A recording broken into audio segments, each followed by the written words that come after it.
Avez-vous déjà remarqué ce qui se passe lorsque vous décidez enfin que vous en avez assez? Lorsque, après des mois, peut-être des années, de manipulation et de contrôle, quelque chose en vous fait tilt et vous savez que cette fois, c'est différent.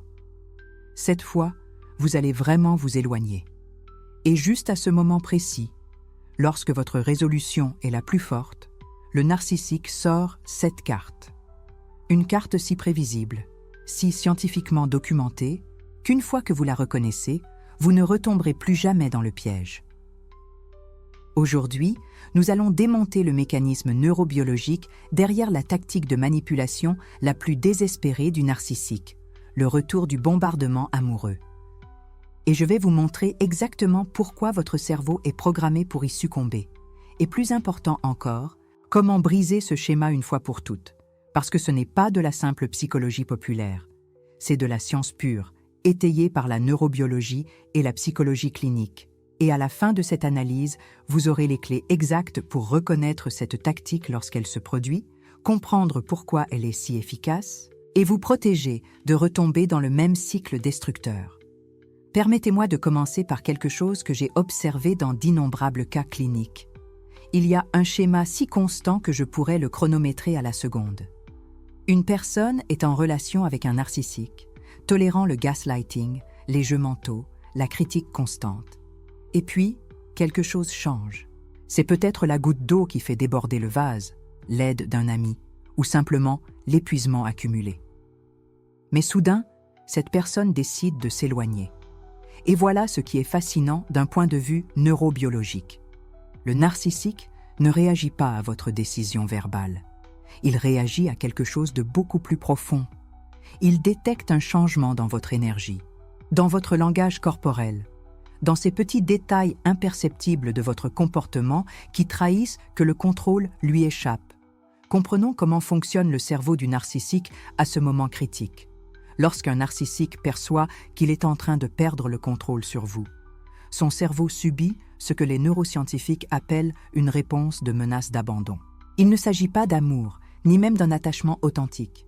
Il s'agit de quelque chose de beaucoup plus primitif et de beaucoup plus puissant, l'activation du système de stress cortical. Le cortex préfrontal du narcissique, la partie du cerveau responsable de l'empathie et de la régulation émotionnelle, fonctionne déjà de manière atypique. Des études d'IRM ont montré que les individus présentant des traits narcissiques affichent une activité réduite dans les zones associées à l'empathie et une hyperactivité dans les régions liées à la menace et au contrôle.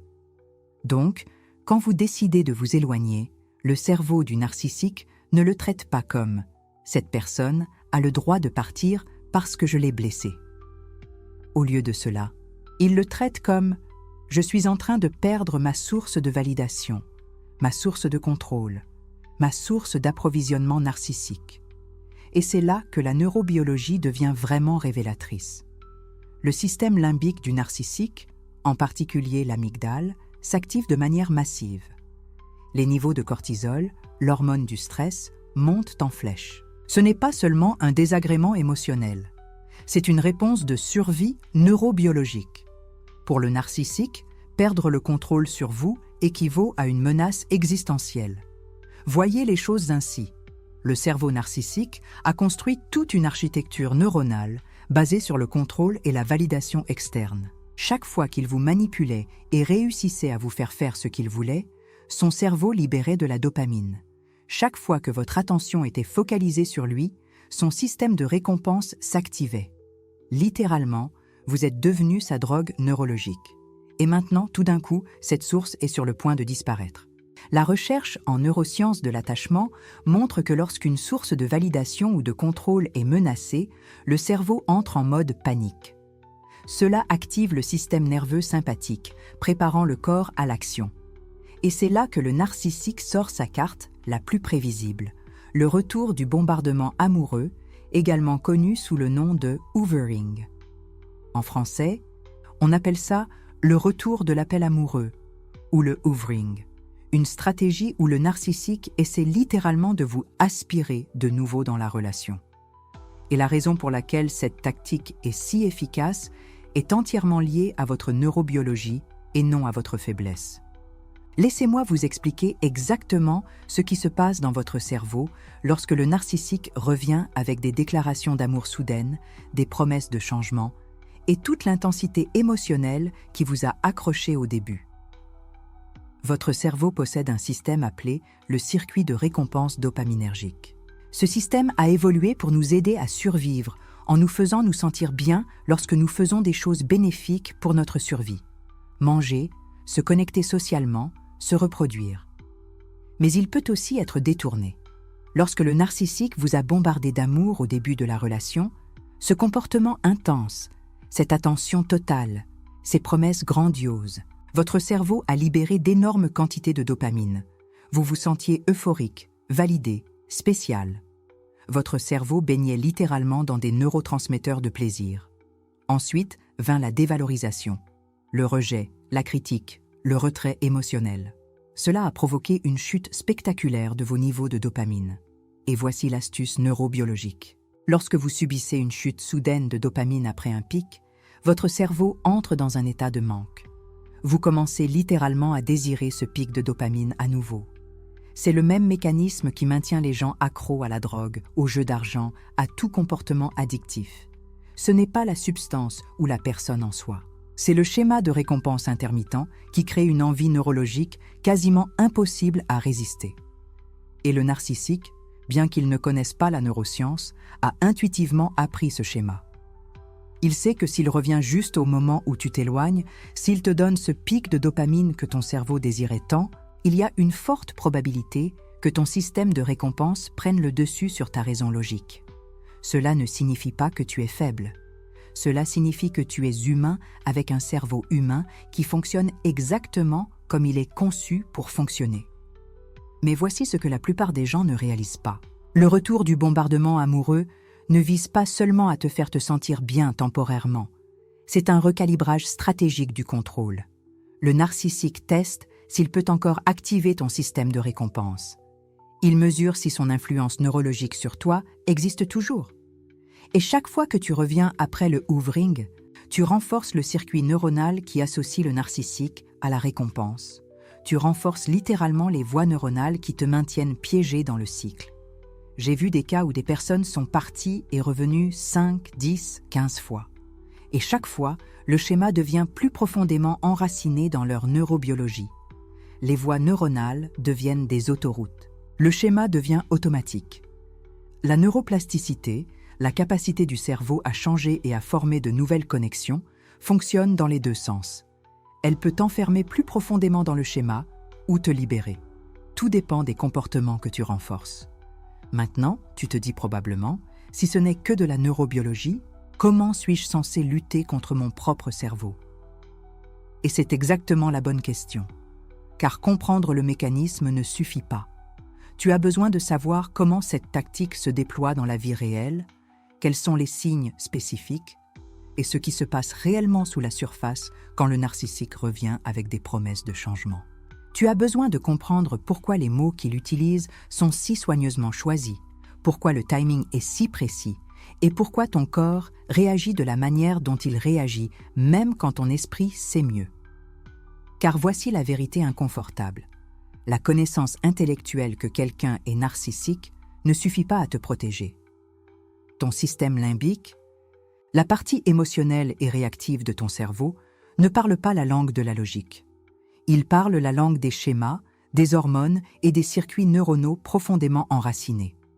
Et le narcissique, même sans comprendre consciemment la neuroscience, a perfectionné la capacité de parler directement à cette partie de ton cerveau. Alors, comment brises-tu le schéma? Comment rebranches-tu ton cerveau quand toute ta neurobiologie hurle de retourner à la source de dopamine, même quand tu sais intellectuellement que c'est toxique? C'est là que la compréhension du mécanisme neurobiologique devient ton outil le plus puissant. Mais comprendre le pourquoi neurobiologique n'est que la première étape. La vraie question est, comment cette tactique de manipulation se déploie-t-elle réellement? Quels sont les signes spécifiques, les mots exacts, les schémas de comportement que le narcissique utilise quand il est en mode de retour du bombardement amoureux? Et le plus important, quels sont les coups cachés de retomber dedans? Car il ne s'agit pas seulement de perdre du temps. Il s'agit de ce qui arrive à ton cerveau, à ton sens de la réalité, et à ta capacité à faire confiance à ton propre jugement chaque fois que tu reviens après avoir décidé de partir. Rappelle-toi, ceci est soutenu par une science solide. Tes sentiments sont valides, mais comprendre la neurobiologie t'aide à prendre de meilleures décisions. Des décisions qui protègent non seulement ton bien-être émotionnel, mais l'intégrité même de tes circuits neuronaux et ta capacité à former des relations saines à l'avenir. Car voici ce que la plupart des gens ne réalisent pas à propos de cette tactique. Il ne s'agit pas seulement du narcissique qui te manipule. Il s'agit de la façon dont chaque cycle de départ et de retour est littéralement en train de recabler ton cerveau de manière qui rende de plus en plus difficile de faire confiance à ta propre perception de la réalité. Alors, décomposons exactement comment fonctionne cette tactique de manipulation, étape par étape, pour que tu puisses la reconnaître en temps réel. Car voici la vérité. La manipulation n'est pas quelque chose qui arrive soudainement. C'est une architecture. C'est un système conçu pour exploiter la chimie de ton cerveau. Et si tu ne comprends pas les étapes, ta neurobiologie te trahira avant même que ton esprit conscient ne puisse réagir. Alors, allons disséquer cela scientifiquement. Étape 1. Le retour du charme initial. La personne qui te manipule ne revient pas en étant hostile. Elle ne revient pas en étant froide. Elle revient en étant exactement la version d'elle-même qui t'a fait tomber amoureux en premier lieu. Pourquoi ? Parce que ton cerveau a une mémoire émotionnelle. Et quand cette personne reproduit le comportement qui a jadis activé la dopamine dans ton système, ton cerveau répond automatiquement. Ce n'est pas un choix conscient, c'est de la neurobiologie pure. Imagine que quelqu'un te dise « j'ai pensé à toi ». Ce que nous avions me manque. On peut parler ? À ce moment-là, ton cortex préfrontal, la partie rationnelle de ton cerveau, lutte contre ton système limbique qui est inondé de dopamine. Et tu sais lequel gagne la plupart du temps ? Le système limbique. Toujours. Parce que la dopamine ne distingue pas entre plaisir réel et plaisir manipulé. Elle ne répond qu'au stimulus. Et ce stimulus est le retour de quelque chose que ton cerveau a associé à une récompense. Étape 2. La mise en scène de la vulnérabilité. C'est là que la manipulation devient sophistiquée. Parce qu'après le charme initial, la personne introduit une vulnérabilité stratégique. Elle te dit « J'ai eu du mal sans toi. J'ai réalisé mes erreurs. J'ai besoin que tu me donnes une autre chance. » Et ce n'est pas un hasard, c'est calculé. Pourquoi ? Parce que la vulnérabilité active l'ocytocine dans ton cerveau, l'hormone de l'attachement. L'hormone qui te fait te sentir connecté, empathique, protecteur. Et quand tu combines la dopamine du charme initial avec l'ocytocine de la vulnérabilité, ton cerveau entre dans un état que les psychologues appellent reconnexion traumatique. En gros, ton cerveau revit le cycle d'attachement original, mais cette fois avec une couche de cortisol, l'hormone du stress, parce que tu sais subconsciemment que quelque chose ne va pas. Et ce mélange chimique, dopamine plus ocytocine plus cortisol, c'est la recette exacte d'une dépendance émotionnelle. Ce n'est pas de l'amour, c'est de la neurobiologie détournée. Étape 3. Les promesses et les excuses calibrées. Maintenant, la personne manipulatrice ne dit pas seulement « je suis désolé ». Elle dit exactement ce que tu as besoin d'entendre pour que ton cerveau justifie de lui donner une autre chance. Cette fois, ce sera différent. J'ai travaillé sur moi-même. Je comprends ce que j'ai mal fait. Et le problème est le suivant. Ton cerveau veut y croire. Parce que croire cela signifie que ton investissement émotionnel n'a pas été vain. Cela signifie que le temps que tu as passé, la douleur que tu as endurée, tout prend un sens si cette personne a vraiment changé. Les psychologues appellent cela le biais du coût irrécupérable. C'est la raison pour laquelle les gens restent dans des relations toxiques. Non pas parce qu'ils aiment la personne, mais parce que leur cerveau essaie de valider l'investissement émotionnel précédent. Et les promesses calibrées exploitent directement ce biais. Étape 4. L'escalade si tu résistes. Or, c'est là que l'architecture de la manipulation montre sa vraie nature. Parce que si toi, à un moment donné, tu commences à résister, si tu commences à remettre en question, si tu commences à fixer des limites, la personne manipulatrice ne recule pas. Elle escalade. Cela peut être subtil. Cela peut être intense, mais ça suit toujours le même schéma. D'abord, ils augmentent la vulnérabilité. Je ne peux pas y arriver sans toi. Je suis perdu. Ensuite, ils introduisent la culpabilité. Après tout ce que nous avons traversé, vas-tu vraiment abandonner comme ça? Et finalement, si rien de tout cela ne fonctionne, ils passent à la menace émotionnelle. Si tu me quittes maintenant, tu ne trouveras jamais quelqu'un qui te comprendra comme moi. Et ce n'est pas du mélodrame. C'est une stratégie bien documentée en psychologie clinique. On l'appelle l'escalade du contrôle. Et c'est horriblement efficace parce qu'elle exploite ta peur de l'abandon, ton besoin de validation et ton désir profond d'être compris. Maintenant, parlons des coûts neurobiologiques d'accepter cette tactique. Parce que voici ce que la plupart des gens ne comprennent pas. Chaque fois que tu retournes vers quelqu'un qui t'a manipulé, tu ne prends pas seulement une décision émotionnelle. Tu es en train de recabler ton cerveau, littéralement. Coût neurobiologique numéro 1. Cycle de cortisol chronique.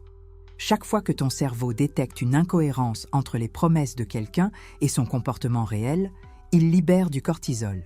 Et quand cela se produit de manière répétée, ton système nerveux entre dans un état d'hypervigilance chronique.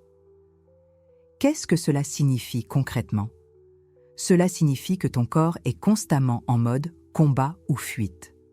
Cela signifie que ta qualité de sommeil se détériore. Cela signifie que ton système immunitaire s'affaiblit. Cela signifie que ta capacité de concentration diminue. Et tout cela parce que ton cerveau essaie de résoudre une équation émotionnelle qui n'a jamais été conçue pour avoir de solution. Coût neurobiologique numéro 2. Confusion de la dopamine. Ton cerveau apprend par des schémas de récompense. Quand tu fais quelque chose et que tu reçois une récompense, ton cerveau dit « c'est bien, fais-le encore ». Mais quand quelqu'un te manipule avec des cycles de charme, de rejet, de charme, de rejet, ton système dopaminergique se brouille. Parce que parfois, tu obtiens la récompense et parfois non. Et cette incohérence crée ce que les neuroscientifiques appellent le renforcement intermittent. C'est le même mécanisme qui rend les machines à sous addictives. C'est le même mécanisme qui te pousse à vérifier constamment ton téléphone. Et c'est le même mécanisme qui te fait retourner vers quelqu'un qui te blesse. Coût neurobiologique numéro 3. Retraumatisation de l'attachement. Chaque fois que tu fais confiance à quelqu'un qui t'a déjà trahi, ton système d'attachement est retraumatisé. Pourquoi? Parce que ton cerveau a une mémoire émotionnelle de la trahison originale. Et quand la personne revient et répète inévitablement le schéma, comme c'est presque toujours le cas, ton cerveau n'expérimente pas seulement la nouvelle douleur. Il revit l'ancienne douleur. Et ça s'accumule, ça se compose. Ça crée ce que les psychologues appellent un trauma d'attachement complexe. Et voici la partie dévastatrice. Ce type de trauma n'affecte pas seulement cette relation. Il affecte toutes tes relations futures, parce que ton cerveau est maintenant câblé pour s'attendre à la trahison. Il est câblé pour être hyper vigilant. Il est câblé pour saboter l'intimité avant qu'elle ne puisse se transformer en douleur. Alors, pourquoi les gens tombent-ils dans ce piège? Erreur numéro 1. Le biais d'espoir. Ton cerveau est programmé évolutivement pour être optimiste. Parce que dans les environnements ancestraux, l'optimisme te poussait à chercher de la nourriture, partenaire, à chercher la survie. Mais dans les contextes de manipulation émotionnelle, l'optimisme devient une vulnérabilité. Parce que tu te dis « Et si cette fois c'était vraiment différent? Et s'ils avaient là vraiment changé ?» Et ce peut-être suffit à ton cerveau pour justifier d'ignorer tous les signaux d'alerte. Deuxième erreur, le coût irrécupérable dans la relation. J'en ai déjà parlé brièvement, mais il vaut la peine d'approfondir. Parce que lorsque tu as investi des mois, des années, de l'énergie émotionnelle en quelqu'un, ton cerveau traite cet investissement comme un actif. Et admettre que la personne ne changera pas signifie admettre que cet actif n'a aucune valeur. Et ça fait mal. Psychologiquement, il est plus douloureux d'accepter la perte que de continuer à investir avec l'espoir que cela finira par en valoir la peine. Mais voici la vérité scientifique.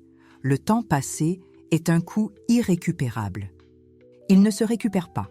Et continuer à investir dans quelque chose qui te nuit neurobiologiquement ne rend pas l'investissement précédent précieux. cela ne fait qu'augmenter le dommage total. Troisième erreur, la peur d'avoir eu tort concernant la personne. C'est psychologiquement complexe, mais d'une commune dévastatrice.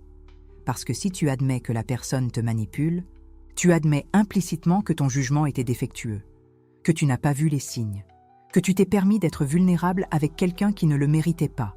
Et ton ego résiste à cela, ton identité résiste à cela. Alors ton cerveau crée des récits alternatifs. Ce n'est pas de la manipulation, il lutte simplement. Ce n'est pas de l'abus, c'est juste une phase difficile. Et ces récits te maintiennent piégé. Maintenant, voici la partie que la plupart des gens négligent. La tactique de manipulation n'exploite pas seulement la chimie de ton cerveau. Elle exploite ton système de récompense à un niveau si profond que ton cerveau commence à associer la douleur à l'amour. Laisse-moi t'expliquer. Lorsque quelqu'un te séduit de manière intermittente, lorsque quelqu'un alterne entre affection et rejet, ton cerveau ne peut pas prédire quand la récompense viendra. Et cette imprévisibilité rend la récompense plus puissante lorsqu'elle arrive finalement. C'est de la pure neurobiologie. Des études sur les rats montrent que le renforcement imprévisible crée une dépendance plus forte que le renforcement constant. Et les humains ne sont pas différents. Alors quand cette personne te donne enfin de l'attention après des jours de froideur, ton cerveau libère une vague de dopamine plus forte que si elle t'avait donné une attention constante. Et avec le temps, ton cerveau apprend à associer le cycle complet, douleur incluse, à la récompense éventuelle.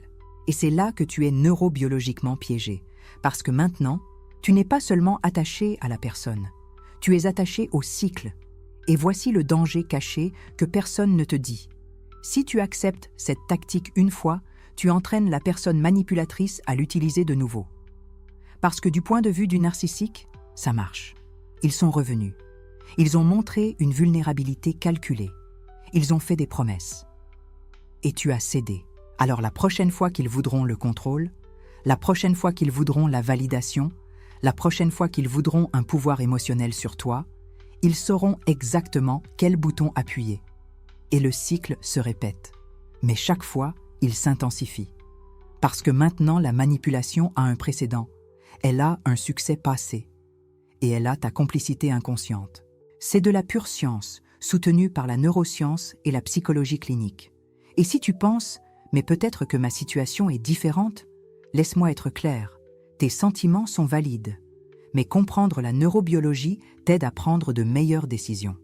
Parce que quand tu sais comment fonctionne le piège, quand tu vois l'architecture de la manipulation, tu n'es plus une victime inconsciente.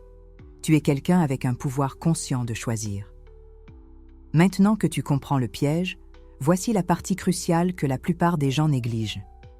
Il existe des stratégies spécifiques dont ton cerveau a besoin pour protéger ton autonomie émotionnelle. Et si tu les ignores, tu es neurobiologiquement vulnérable à la répétition du cycle. Parce qu'il ne s'agit pas seulement d'être fort. Il s'agit de comprendre comment ton cerveau traite l'attachement, le rejet et la reconnexion. Il s'agit de stratégies conscientes qui contrent la chimie inconsciente.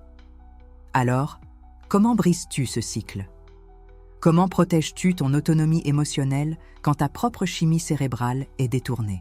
Parlons des stratégies conscientes qui fonctionnent vraiment, neurobiologiquement et émotionnellement. Commençons par ce dont ton cerveau a besoin pour reconnaître cette manipulation au moment exact où elle se produit. Parce que c'est une chose de comprendre intellectuellement comment fonctionne le narcissisme masqué et une toute autre de pouvoir l'identifier lorsque tu es au milieu de l'interaction. Quand tes émotions sont activées, quand ton cortisol est élevé, quand cette personne est devant toi et utilise tous ces outils de manipulation. La première stratégie neurobiologique de protection est ce que j'appelle la conscience du cortisol en temps réel. Ton corps t'envoie constamment des signaux. Lorsque tu interagis avec un narcissique masqué, ton système nerveux détecte le danger avant que ton esprit conscient ne le traite. Tu ressens une tension dans l'estomac, une accélération cardiaque, un besoin presque compulsif de t'expliquer ou de te justifier. Ce n'est pas une anxiété sociale normale. C'est ton amygdale cérébrale qui détecte la manipulation émotionnelle. Voici la question que tu dois te poser en temps réel. Cette conversation me laisse-t-elle plus confus qu'au début? Ai-je l'impression de devoir me défendre de quelque chose que je n'ai même pas fait? Si la réponse est oui, ton cortisol t'alerte. N'ignore pas ce signal. La deuxième stratégie est de reconnaître le piège de la dopamine au moment exact. Rappelle-toi ce dont nous avons parlé. Le narcissique sournois te donne des miettes de validation après des périodes de privation émotionnelle. Ton cerveau, assoiffé d'approbation, accueille ces miettes comme un véritable festin. Mais voilà le hic neurobiologique. Le soulagement que tu ressens n'est pas un bonheur authentique. C'est juste la fin temporaire du mal-être que cette personne a elle-même provoqué. Pose-toi cette question. Est-ce que je ressens de la joie parce que quelque chose de bien se produit? Ou est-ce que je ressens du soulagement parce que quelque chose de mauvais a cessé de se produire? La différence est cruciale. La joie authentique provient de relations où la sécurité émotionnelle est la norme, non l'exception. Le soulagement vient de relations où le malaise est la norme et le calme est l'exception. Si tu te réjouis que quelqu'un ait arrêté de te faire souffrir, tu n'es pas dans une relation saine. Tu es dans un cycle de manipulation. Et voilà la troisième stratégie de protection neurobiologique, l'interruption de schémas en temps réel. Quand le narcissique sournois déploie son arsenal de manipulation, ta réaction instinctive est probablement de t'expliquer, de te justifier, de prouver ton innocence. C'est exactement ce qu'il souhaite, parce que tant que tu te défends, il contrôle le récit. L'interruption de schéma la plus puissante que tu puisses faire est celle-ci. Arrête-toi, respire et demande-toi, ai-je besoin de me défendre de quelque chose que j'ai réellement fait, ou suis-je manipulé pour endosser une culpabilité qui n'est pas la mienne? Si la réponse est la seconde, ton meilleur mouvement neurobiologique est le silence stratégique. Ne pas alimenter la manipulation. Ne pas chercher à prouver ta valeur à quelqu'un qui refuse délibérément de la reconnaître. Passons maintenant aux pratiques d'autonomie émotionnelle qui changent la donne. Car te protéger de la manipulation ne consiste pas seulement à la reconnaître. Il s'agit de construire une structure interne si solide que la manipulation externe n'ait tout simplement aucune prise. La première pratique, un cadre de choix conscient plutôt qu'un comportement réactif. La plupart des gens réagissent au narcissique sournois à partir d'un état émotionnel chaotique. Ils sont tellement prisonniers de la douleur, de la confusion, de la culpabilité, que leurs réactions proviennent d'un cerveau limbique en ébullition et non d'un cortex préfrontal, maître de la situation. Ton véritable pouvoir réside dans la pause. Dans cet espace entre le stimulus et la réponse. Ce millième de seconde où tu peux te demander « Est-ce que je veux réagir par la douleur ou est-ce que je veux répondre avec intégrité ?» Cette pause est l'endroit où vit ton autonomie émotionnelle. Non pas dans le contrôle de ce que fait le narcissique, mais dans le choix conscient de la façon dont tu réponds. Et voici la vérité neurobiologique qui change tout. Chaque fois que tu choisis consciemment de ne pas réagir, tu renforces les voies neuronales d'autocontrôle. Tu entraînes ton cerveau pour que la réponse consciente devienne plus automatique que la réaction émotionnelle. C'est la neuroplasticité qui travaille en ta faveur. La deuxième pratique, la connaissance de soi plutôt que l'acceptation externe. Le narcissique sournois te maintient sous son emprise en te faisant croire que ta valeur dépend de son approbation. Mais voici ce que la neuroscience nous dit. La recherche constante de validation externe maintient ton système de récompense dans un état de déficit chronique. Ton cerveau ne se sent jamais satisfait. Il a toujours besoin de plus. Il attend toujours la prochaine miette. La pratique de l'autonomie émotionnelle consiste à réentraîner ton système de récompense pour que la validation interne soit plus puissante que toute approbation externe. Comment fais-tu cela? En te demandant constamment « Est-ce que je sais que c'est vrai à mon sujet, indépendamment du fait que cette personne le reconnaisse ?» Quand ta réponse à cette question est oui, et quand tu agis à partir de cette certitude interne, le pouvoir du narcissique sur toi s'effondre. Car sa seule arme est de te faire douter de ta propre réalité. Et si tu ne doutes plus, sa manipulation n'a aucun effet. Parlons maintenant des tactiques concrètes de contre-manipulation qui te protègent.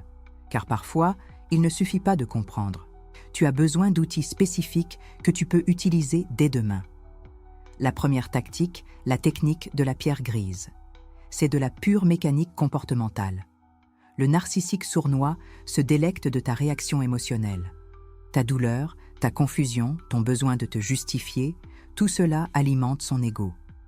La technique de la pierre grise est simple. Tu deviens émotionnellement neutre. Tu réponds avec des faits neutres, sans charge émotionnelle, sans étalage. Tu ne leur fournis rien à exploiter. Par exemple, s'ils te disent « Je savais que tu allais encore me décevoir », au lieu de te défendre, tu dis simplement « Je comprends que tu penses cela ». Et rien de plus, sans explication, sans justification, sans leur donner le festin émotionnel qu'ils recherchent. Neurobiologiquement, voilà ce qui se passe. Tu interromps son cycle de récompense. Sans ta réaction émotionnelle, sa dopamine ne s'active pas. Et peu à peu, il finira par chercher une autre proie qui réagira. La deuxième tactique, renforcer le contact zéro lorsque c'est possible. Si tu es dans une situation où tu peux complètement couper le contact avec le narcissique sournois, c'est ta meilleure option. Aucune manipulation ne peut t'atteindre s'il n'y a pas de point de communication. Mais je sais que c'est loin d'être toujours possible. Parfois, c'est un parent proche, un collègue au travail ou l'ex-parent de tes enfants. Dans ces cas-là, la version modifiée est un contact minimal nécessaire avec des limites d'acier. Tu établis des règles claires. Uniquement des communications écrites. Uniquement sur des sujets spécifiques. Pas de conversation émotionnelle. Pas d'ouverture pour la manipulation. Et voici la partie cruciale. Lorsque vous établissez une limite, vous la maintenez même si cela vous met mal à l'aise. Parce que le narcissique va tester votre limite. Il va vous faire sentir coupable de l'avoir. Il va essayer de vous faire croire que vous êtes froid, cruel, égoïste. C'est ça l'épreuve. Et votre pouvoir est de rester ferme. La troisième tactique, la clarté des limites sans négociation. Les limites ne sont pas des suggestions, ce ne sont pas des requêtes. Ce sont des déclarations de ce que vous allez faire pour protéger votre bien-être émotionnel. Ce n'est pas « Pourrais-tu, s'il te plaît, arrêter de me critiquer devant les autres ?» C'est « Je ne participerai pas à des conversations où l'on me critique publiquement. Si cela arrive, je me retire de la situation. » Voyez-vous la différence ? L'un demande la permission. L'autre établit une conséquence claire. Et voici la vérité que beaucoup de gens ne veulent pas entendre. Établir des limites. Ce n'est pas être égoïste. C'est protéger votre santé mentale de quelqu'un qui a démontré à plusieurs reprises qu'il ne la respecte pas. Maintenant, les questions d'autoréflexion que vous devez vous poser honnêtement. Parce que vous pouvez savoir tout cela, intellectuellement, et rester piégé dans le cycle. La neurobiologie du traumatisme nous fait répéter des schémas même si nous voulons consciemment en sortir. Première question, où est mon biais d'espoir ? Le biais d'espoir est cette partie de vous qui continue de croire que si vous faites ce qu'il faut, si vous êtes suffisamment patient, si vous montrez suffisamment d'amour, le narcissique changera. Ce biais est neurobiologiquement normal. Votre cerveau veut croire que l'effort sera finalement récompensé. Mais dans le cas du narcissisme dissimulé, ce biais vous maintient piégé dans un cycle de déception constante. Demandez-vous, est-ce que j'attends que cette personne change ou est-ce que je vois son comportement tel qu'il est ? Deuxième question, où est mon attachement au coût irrécupérable ? Vous avez investi du temps, de l'énergie émotionnelle, des années de votre vie dans cette relation. Votre cerveau ne veut pas accepter que cet investissement ne portera pas les fruits que vous espériez. C'est le biais du coût irrécupérable. La croyance que, puisque vous avez déjà tant investi, vous devez continuer à investir. Mais voici la vérité neurobiologique. Le temps passé ne revient pas. La seule question qui compte est « Cette relation améliore-t-elle ma vie maintenant ? Me procure-t-elle une sécurité émotionnelle, du respect, une réciprocité authentique ?» Si la réponse est non, rester ne récupère pas le temps perdu. Cela ne fait qu'ajouter plus de temps perdu au compte. Et voici la dernière réflexion, particulièrement puissante si vous êtes à la quarantaine. Ce moment de votre vie est optimal pour briser les cycles. Pourquoi ? Parce que vous avez deux ressources neurobiologiques uniques que vous n'aviez pas plus jeune. La première, la neuroplasticité dirigée par l'expérience. Votre cerveau, à 40, 50, 60 ans, est toujours capable de changer. Mais maintenant, ce changement est guidé par des décennies d'expérience. Vous savez quels schémas ne fonctionnent pas. Vous savez quelles relations vous épuisent et lesquelles vous nourrissent. Cette clarté est une puissance pure. La deuxième ressource, la tolérance émotionnelle à la solitude consciente. Quand on est jeune, la solitude ressemble à un échec. Votre cerveau est programmé pour une connexion sociale constante. Mais à mesure que vous mûrissez, votre cortex préfrontal développe quelque chose de bien plus précieux, la capacité de distinguer entre une solitude qui fait mal et une solitude qui guérit. Être seul après être sorti d'une relation toxique n'est pas un isolement, c'est un rétablissement. C'est l'espace nécessaire pour que votre système nerveux se recalibre, pour que votre identité, qui a été érodée par une manipulation constante, se reconstruise. Ce n'est pas quelque chose que vous devez craindre. C'est quelque chose que vous devez embrasser consciemment comme un chemin de croissance et de paix. Alors maintenant, vous comprenez le pourquoi neurobiologique, le comment de la manipulation et les stratégies de protection. Il ne s'agit pas de juger le narcissique. Ils opèrent à partir de leurs propres blessures non guéries, de leurs propres déficits émotionnels. Mais ce n'est pas votre responsabilité de réparer cela. Votre responsabilité est de protéger votre autonomie émotionnelle, de reconnaître quand une relation vous épuise au lieu de vous nourrir, et d'avoir le courage de choisir consciemment votre bien-être plutôt que le confort familier d'un schéma dysfonctionnel. Alors je vous laisse avec cette question d'autoréflexion. Où dans ta vie es-tu vulnérable à ce schéma? Quel choix conscient dois-tu faire dès maintenant pour protéger ta santé émotionnelle? Vous n'avez pas besoin d'avoir toutes les réponses maintenant. Mais vous devez vous poser ces questions honnêtement. Parce que les relations authentiques exigent une sécurité émotionnelle. Et cette sécurité commence par comprendre votre propre cerveau et le protéger de ceux qui démontrent à plusieurs reprises qu'ils ne le respecteront pas.